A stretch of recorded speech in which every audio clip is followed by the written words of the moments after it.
Suddenly, my radio crackled to life with a frantic voice. "We've got a massive formation of Japanese planes heading our way. They're coming in hot." My heart raced.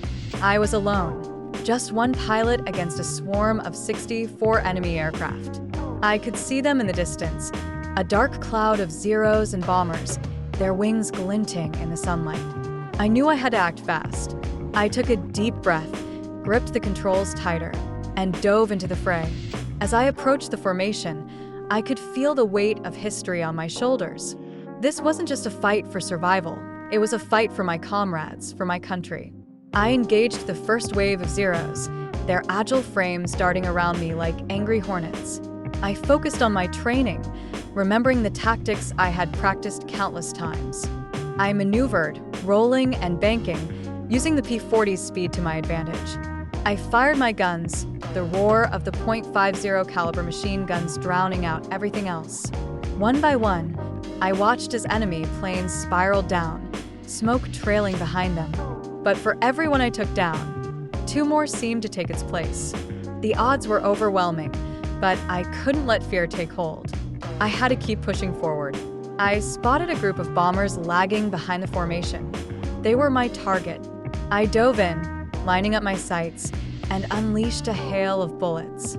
The first bomber exploded in a fiery ball, and I felt a surge of triumph. But then I was hit. A jolt ran through the plane, and alarms blared. I had to stay calm. I quickly assessed the damage. The engine was still running, but I was leaking fuel. With my heart pounding, I pulled up and continued the fight. I couldn't give up now. I spotted another Zero on my tail, and I executed a sharp turn, hoping to shake him off. It worked. I turned the tables and got on his six. I squeezed the trigger, and he went down in flames. The battle raged on, and I was exhausted, both physically and mentally. I had lost count of how many planes I had shot down, but I knew I couldn't stop. I had to protect my home, my friends, and my family. Finally, after what felt like hours, the remaining Japanese planes began to retreat. I had done the impossible. I had fought against 64 enemy aircraft and lived to tell the tale. As I flew back to base, I felt a mix of exhaustion and exhilaration. I had faced overwhelming odds and emerged victorious.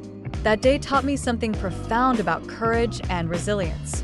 It wasn't just about the planes or the bullets. It was about standing firm in the face of adversity, about fighting for what you believe in, no matter how daunting the challenge. And as I landed, I knew that I would carry that lesson with me for the rest of my life.